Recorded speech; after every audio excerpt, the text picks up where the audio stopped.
Bienvenue dans ce deuxième module. Dans le premier, on a vu quel était le job du manager, le cadre de fonctionnement et comment on pouvait prendre les décisions collectivement ensemble.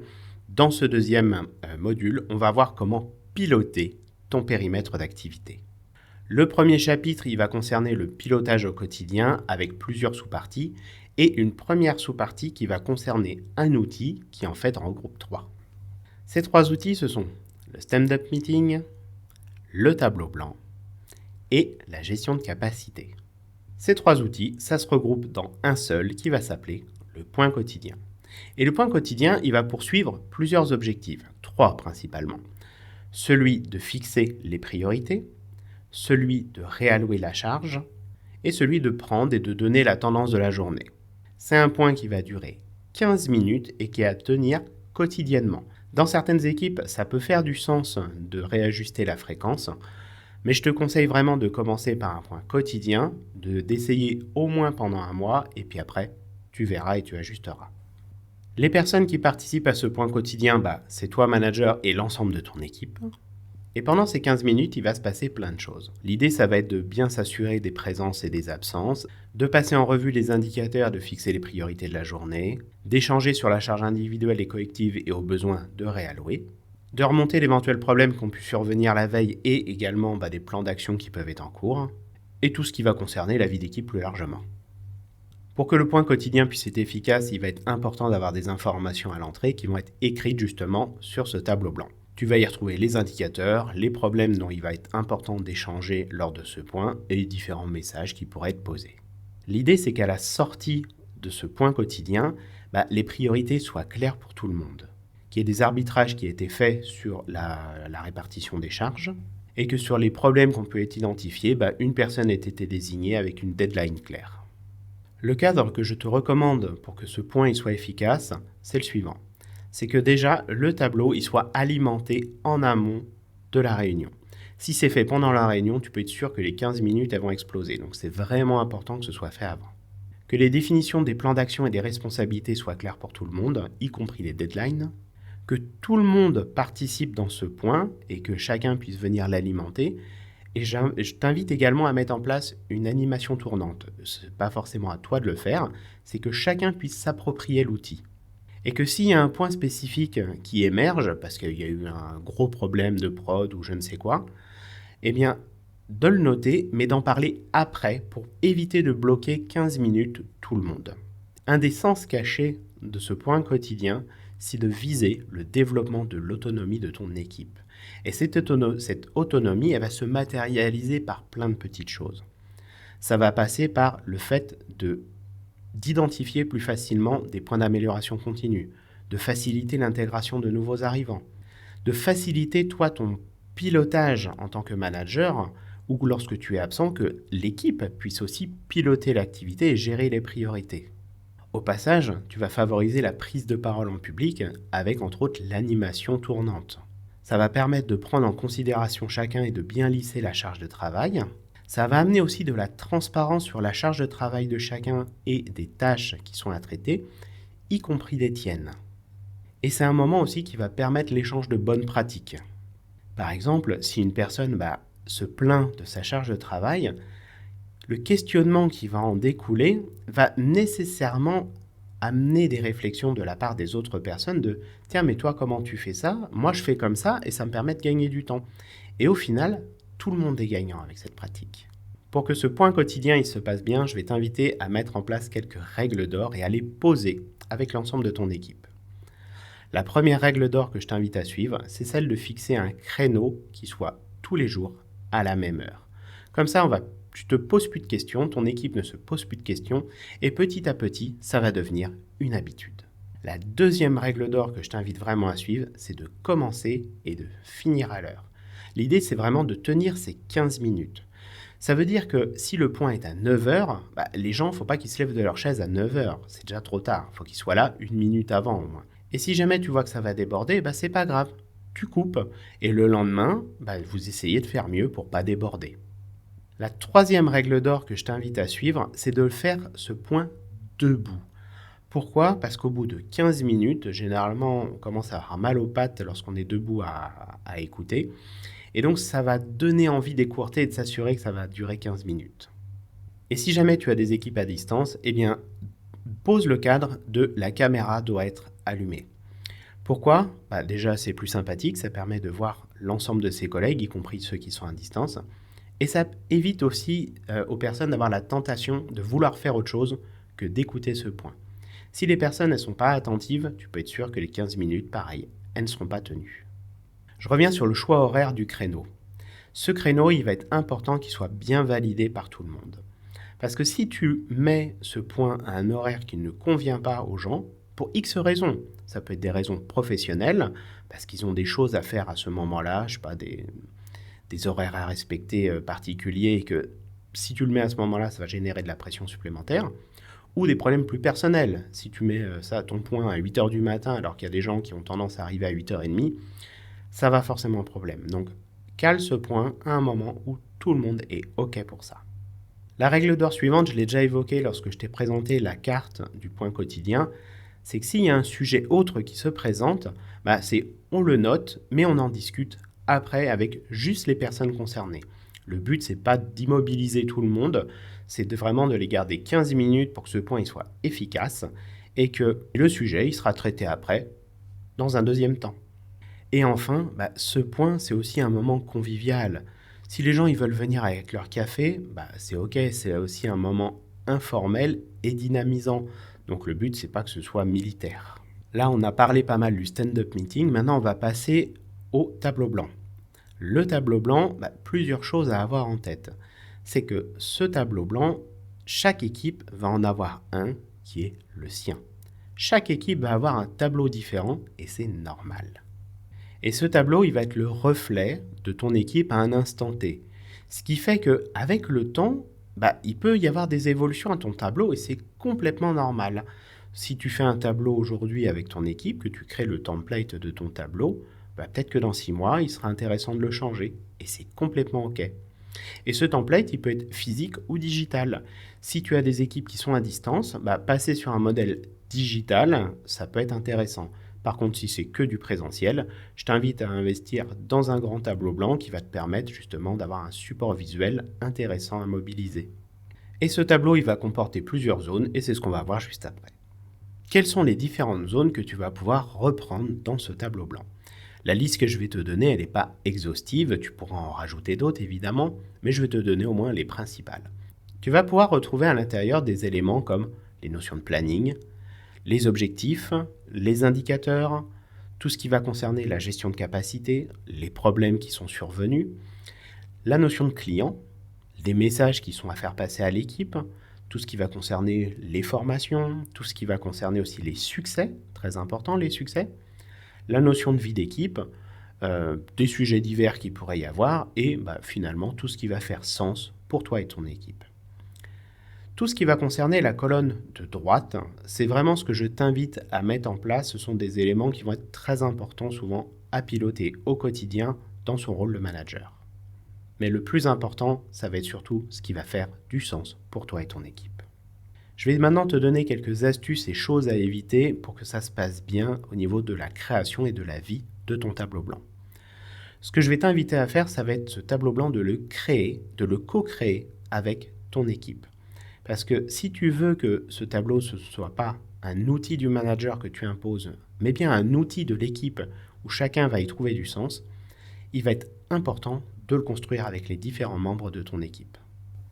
Ce que je vais t'inviter aussi à faire, c'est cette fameuse animation tournante, toujours de la même façon. L'idée, c'est que ça devienne un outil de l'équipe et pas le tien. Et de préciser que chacun est responsable du contenu qu'il y a dans ce tableau.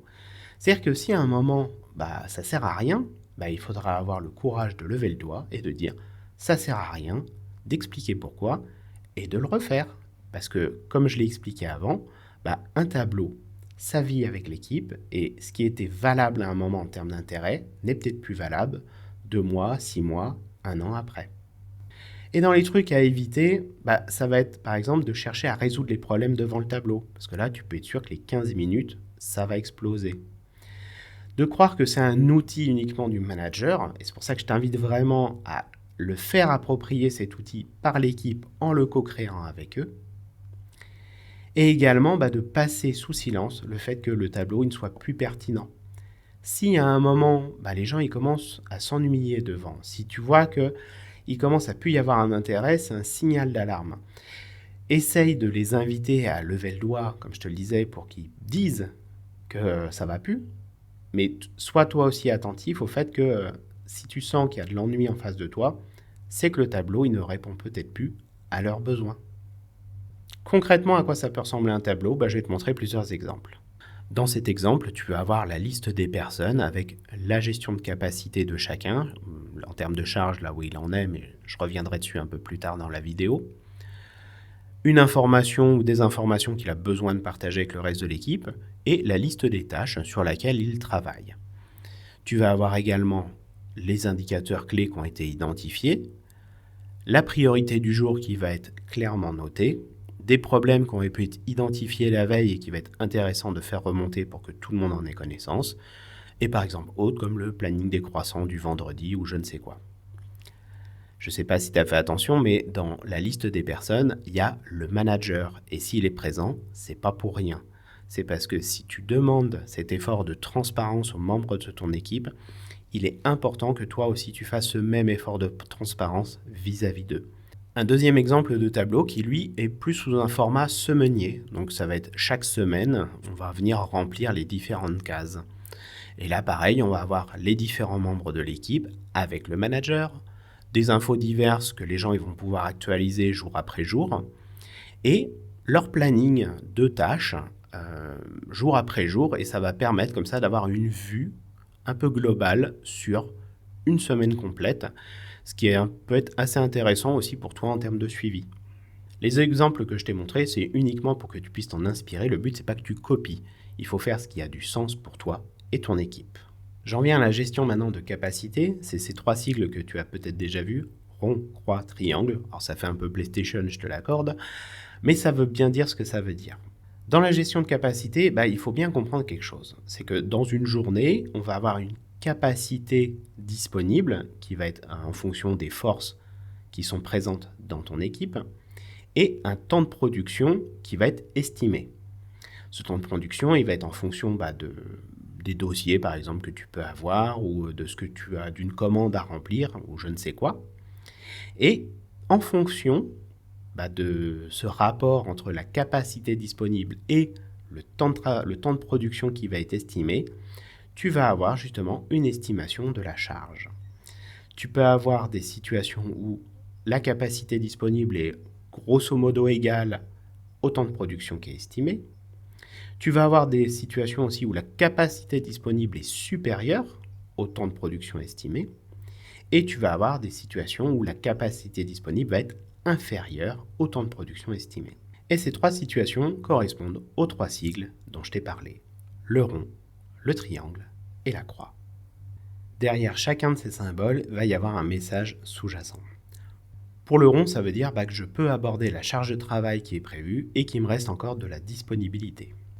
Le triangle, ça veut dire que je peux absorber la charge de travail, mais juste, faut pas en rajouter une cuillère. Et la croix, ça veut dire que je ne suis pas en capacité d'absorber la charge de travail et quelque part, j'ai besoin d'aide. Ces 3 situations, elles doivent t'amener à un espèce de réflexe lorsque tu es manager. C'est que la situation vert, c'est ce qui doit être normal. Le triangle, c'est que c'est une situation qui va être à challenger. Et que lorsqu'il y a une croix, c'est que c'est une situation de surchauffe où il va être important pour toi de prendre une décision. Et dans les 3 cas de figure, il y a une action managériale qui est attendue de ta part. Lorsqu'on est dans le cadre du triangle, cette situation elle n'est pas normale. Il n'est pas normal qu'une personne elle soit juste fit par rapport à la production qu'elle a à faire. Parce que ça veut dire qu'elle n'a aucune marge de manœuvre pour travailler sur ses objectifs, pour travailler sur de l'amélioration continue par exemple. Pour les personnes qui affichent un triangle en termes de gestion de capacité, il va être important d'aller les challenger pour s'assurer qu'elles soient bien en triangle et qu'elles ne sont pas en train de se perdre par rapport à des priorités qui ne seraient pas les bonnes et de pouvoir, au besoin, réallouer une partie de leur charge. Pour les personnes qui sont en croix rouge, donc là on est vraiment dans des personnes qui risquent de la surchauffe, il va être important soit d'aller trouver quelqu'un qui va pouvoir prendre ce différentiel, soit d'aller postposer une partie des activités au lendemain. Dans ce genre de situation, certaines personnes peuvent avoir le réflexe de « allez, vas-y, fais un effort, prends plus, reste plus longtemps », de finalement mettre la pression sur les gens. Le problème, c'est qu'en faisant ça, on génère des burn-out, on génère des personnes qui sont excédées par le travail et qui, finalement, à un moment, baissent les armes. Et là, ça demande une réflexion à un peu plus long terme. Qu'est-ce qui va être le plus important pour toi? La production du jour? Ou de s'assurer que les différents membres de ton équipe, ils puissent bien vivre leur quotidien et être performants au quotidien? Et la personne qui est en rond, il est aussi important d'aller la challenger pour s'assurer de mais qu'est-ce qu'elle va faire de cette disponibilité de temps? Est-ce que ça va être de récupérer une partie des tâches d'autres personnes qui seraient sous l'eau? Est-ce que c'est d'allouer ce temps justement à de l'amélioration continue ou à travailler sur ses objectifs par exemple? Il est important de comprendre que la situation normale, c'est le rond vert. Une personne qui va être en triangle tout le temps, elle va se cramer parce qu'elle sera toujours sous tension, ce sera toujours ric-rac, et elle ne pourra jamais travailler sur de l'amélioration continue pour se simplifier la vie ou pour travailler sur ses objectifs, et finalement, c'est la mettre, cette personne, dans une situation d'échec. Et pour les personnes qui sont en Croix-Rouge, alors là, c'est encore pire que tout. Tolérer que des personnes soient en Croix-Rouge, c'est inciter les personnes au burn-out. Et ça, c'est bon pour personne. C'est extrêmement mauvais pour la personne parce que ça va la détruire fondamentalement. Ça va également avoir des impacts conséquents sur l'équipe parce que lorsque la personne elle va se mettre en arrêt pendant 2 mois, 3 mois, 6 mois, qui est-ce qui va se récupérer la charge de travail? C'est le reste de l'équipe. Et souvent, l'entreprise, dans ces situations, elle n'a pas envie d'embaucher. Donc, ça va être extrêmement mauvais encore pour l'équipe. Et au final, ça va être extrêmement aussi mauvais pour toi en tant que manager parce qu'il va falloir gérer tout ce bazar. Donc, il vaut mieux faire des choix de postposer certaines activités, de déprioriser certaines activités. Et si vraiment dans ton équipe, tu manques de bras, il va falloir aller taper à la porte de la direction pour qu'ils prennent leurs responsabilités. Ça m'amène au point suivant. Lorsque on travaille sur la gestion de capacité, on va travailler sur la gestion court terme, et c'est ce que tu vas faire au travers de ce point quotidien pour réallouer des tâches, mais ça va se faire aussi sur le temps moyen et sur le temps long. Sur la notion court terme, l'idée, ça va être d'allouer justement la capacité en fonction des disponibilités de chacun. Lorsqu'on est sur la moyen terme, déjà, on va travailler à l'ajustement de la capacité aux enjeux opérationnels. C'est là où il va falloir commencer à aller taper à la porte de ta direction pour dire moi j'ai besoin de bras supplémentaires pour faire les tâches qui me sont allouées d'un point de vue opérationnel parce que ça ne rentre pas. Ou j'ai besoin d'investissement dans certains outils pour diminuer la charge de travail des personnes et que ça rentre. Tu vois, ce genre de choses. Et également d'ajuster ta capacité à la stratégie de l'entreprise, si elle est plutôt dans une phase d'expansion de son activité ou au contraire elle est plus sur une phase d'attrition, ça n'aura pas du tout le même impact pour toi et ton équipe. Et tout ça, ça s'anticipe. C'est tout pour cette vidéo et on se retrouve dans la prochaine.